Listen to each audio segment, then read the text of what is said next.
In Philippians 4:13, the Apostle Paul penned one of the most famous Bible verses of all time. I can do all things through Christ who strengthens me. Athletes have famously put that verse on their cleats or even on their face. The general understanding of this verse tends to be, I can do or accomplish anything because Jesus gives me the strength to do it. I spent most of my adult life thinking that's what the verse meant.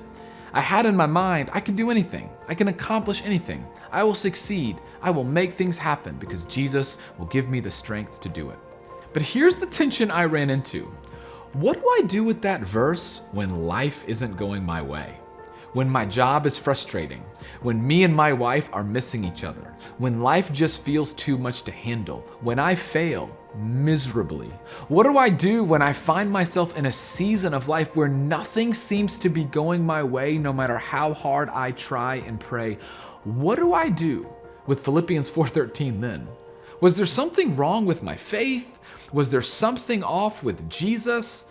No, what I came to learn was that there was something off with my understanding of Paul's words.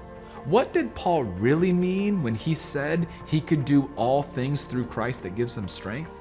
He tells us in verses 11 and 12 right before it. He could find contentment in Christ no matter what life threw at him, even while sitting in a prison cell where he wrote the letter to his friends in Philippi that is now known as Philippians in our New Testaments. Whether well-fed or hungry, whether living in plenty or left wanting, Paul found contentment in any circumstance, and that was what Jesus gave him the strength to do.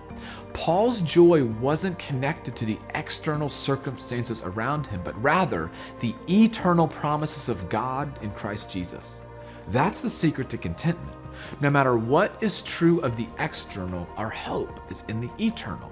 It isn't always about Christ giving us the strength to do something. Sometimes it's Christ giving us the strength to get through something. So where do you find yourself today? Frustrated? Not where you want to be? Scared? Discouraged? I get it.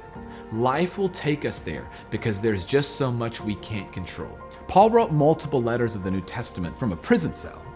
But joy, contentment, and resilience, no matter the circumstance, starts with remembering the eternal hope of Jesus that promises us that nothing that happens to us will be the end of the story.